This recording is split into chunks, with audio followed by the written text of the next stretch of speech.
ہزاروں سال پرانی ہے، جب 3 جون 1947 کو ریڈ کلف ایوارڈ کے تحت تقسیم برصغیر کے منصوبہ کا اعلان کیا گیا تو غیر مسلم اکثریتی ریاستوں اور علاقوں نے بھارت کے ساتھ شامل ہونے کا فیصلہ کر لیا۔ ریاست جموں و کشمیر میں واضح اکثریت 80% مسلمان اور جغرافیائی، تجارتی اور ثقافتی طور پر پاکستان کے علاقوں سے منسلک تھے، لیکن حکمران ڈوگرا مہاراجہ ہری سنگھ نے کشمیر کے پاکستان کے ساتھ الحاق میں لیت و لال سے کام لیا۔ اسی اثناء میں ریاست جموں و کشمیر کے مسلمانوں کی نمائندہ سیاسی جماعت مسلم کانفرنس نے غازی ملت سردار محمد ابراہیم خان کی رہائش گاہ سری نگر کے مقام پر منعقدہ اجلاس میں تاریخی قرارداد الحاق پاکستان مورخہ 19 جولائی 1947 کو منظور کی گئی۔ پونچھ اور میرپور کے اکثر علاقوں میں ڈوگرا حکمرانوں سے آزادی کی جدوجہد کے سفر کا آغاز کیا گیا اور ریاست جموں و کشمیر کے مسلمانوں کی مسلح جدوجہد کے نتیجے میں 5134 مربع میل آزاد کشمیر اور گلگت بلتستان کا علاقہ آزاد ہوا۔ اس طرح آزاد کشمیر 24 اکتوبر 1947 کو معرض وجود میں آیا۔ اس کا دارالحکومت جنجال ہل راولاکوٹ قائم کیا گیا اور یہ حکومت انقلابی حکومت قرار پائی، جس کا بنیادی مقصد ریاست جموں و کشمیر کے بقیہ حصہ کو آزاد کرانا تھا۔ غازی ملت سردار محمد ابراہیم خان بانی صدر نامزد ہوئے۔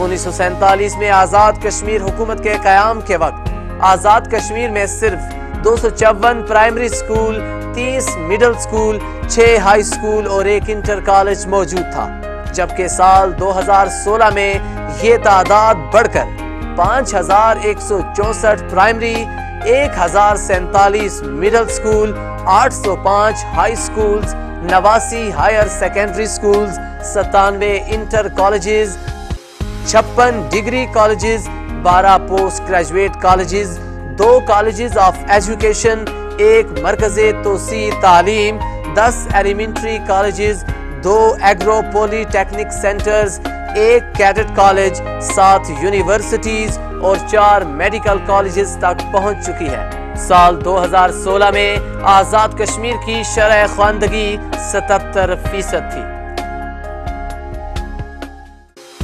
1947 میں آزاد کشمیر کے ہسپتالوں میں کل 30 بستر دستیاب ہونے کے علاوہ 11 دیہی مراکز صحت اور صحت عامہ کے شعبہ میں کل 20 اہلکار تعینات تھے۔ سال 2016 تک یہ سہولیات کئی گنا بڑھ چکی ہے۔ اس وقت ہسپتالوں میں کل بستروں کی تعداد 2620، بڑے ہسپتال جن میں عباس انسٹیٹیوٹ، شیخ خلیفہ بن زید النہیان سول ہسپتال، تحصیل ہیڈ کوارٹر ہسپتال شامل ہیں، جن کی تعداد 30 ہے۔ دیہی مراکز صحت 50، بنیادی مراکز صحت، ابتدائی طبی امداد کے مراکز، ڈسپنسریز کی تعداد 933، زچہ بچہ مراکز 201، ڈاکٹر بشمول سرجنز کی تعداد 906 ہے۔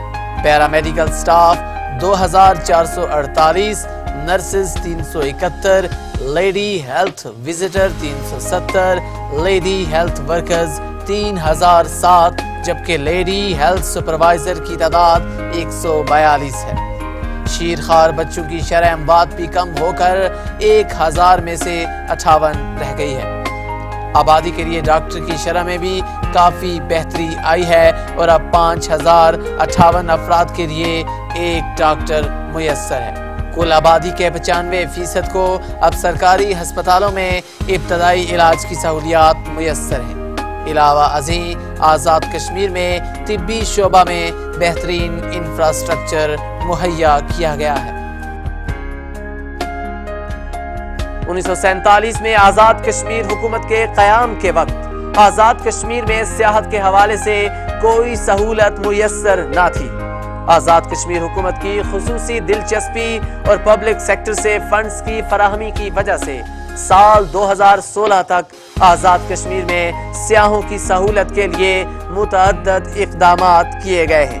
جس کے نتیجے میں سیاحوں کی تعداد بڑھ کر 15 لاکھ تک پہنچ چکی ہے۔ اس کے علاوہ ٹورزم کوریڈور کی ترقی کے لیے 190 کلومیٹر لمبی شاہراہ تعمیر کیے جانے کے لیے 8 ارب روپے کا منصوبہ بھی زیر غور ہے، جس سے سیاحوں کی تعداد میں بے پناہ اضافہ کے علاوہ آزاد کشمیر میں روزگار کے مواقع میسر آئیں گے اور لوگوں کی آمدن میں بھی اضافہ ممکن ہو سکے گا۔ 1947 میں کل 100 کلومیٹر پختہ اور 165 کلومیٹر کچی سڑکیں موجود تھی، جن کی تعداد سال 2016 تک بڑھ کر بالترتیب 9372 کلومیٹر اور 7442 کلومیٹر ہو چکی ہے۔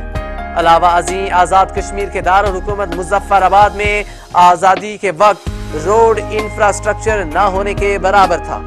اندرون شہر داخلہ کے لیے صرف ایک پل دستیاب تھا، اب تک کئی پل تعمیر کیے جا چکے ہیں۔ اس طرح نیلم ویلی کا علاقہ، جس کا رقبہ آزاد کشمیر کے کل حصہ کا تقریباً 26% ہے، کے لیے کوئی سڑک دستیاب نہ تھی۔ اس علاقہ میں ٹورزم اور ہائیڈل پاور جنریشن کے بے پناہ مواقع کی بدولت نیلم ویلی کو بہترین روڈ نیٹ ورک مہیا کیا گیا ہے۔ 1947 میں آزاد کشمیر میں ٹیلی گرام کے علاوہ ٹیلی فونک مواصلات کی کوئی سہولت موجود نہ تھی۔ سال 2016 میں کل 5,61,510 ٹیلی فونک کنیکشنز کی گنجائش کے خلاف 3,49,759 ٹیلی فون کنیکشنز فراہم کیے جا چکے ہیں۔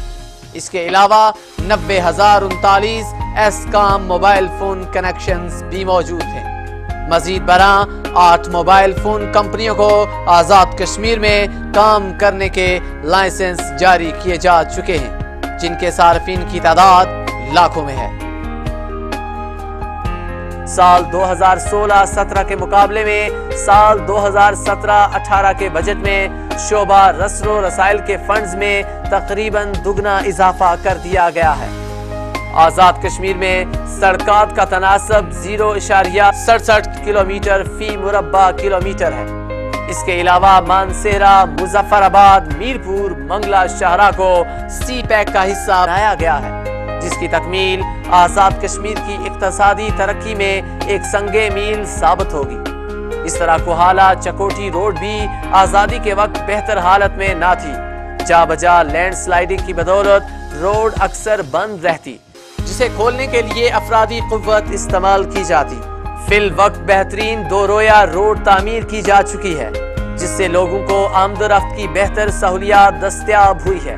ذرائع آمد و رفت کی ترقی کی بدولت آزاد کشمیر کے کونے کونے میں سڑکوں کا جال بچھایا جا چکا ہے۔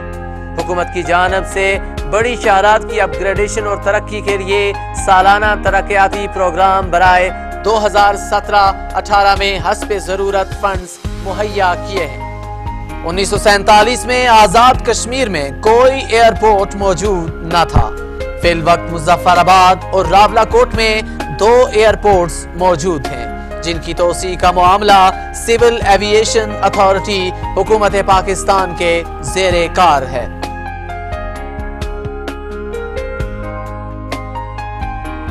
1947 میں آزاد کشمیر کی دیہی آبادی کو دیہی سڑکات، پینے کے پانی یا سیوریج کی کوئی سہولت موجود نہ تھی۔ سال 2016 تک 57% دیہی اور شہری آبادی کے بڑے حصہ کو پینے کے پانی کی سہولت دی جا چکی ہے، جبکہ 62% آبادی کو سیوریج کی سہولت میسر ہے۔ اس کے علاوہ دیہی آبادی کے لیے 900 کلومیٹر سڑکات کی تعمیر بھی کی گئی ہے۔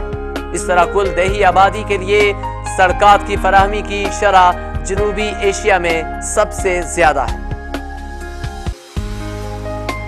1947 میں آزاد کشمیر میں انفارمیشن ٹیکنالوجی کی سہولت کا کوئی تصور تک نہ تھا، جبکہ سال 2016 تک آزاد کشمیر کے 51 ڈگری کالجز، 38 انٹر کالجز، جبکہ 460 ہائی اور ہائر سیکنڈری سکولز کے ساتھ کمپیوٹر لیبارٹریز قائم کی جا چکی ہیں۔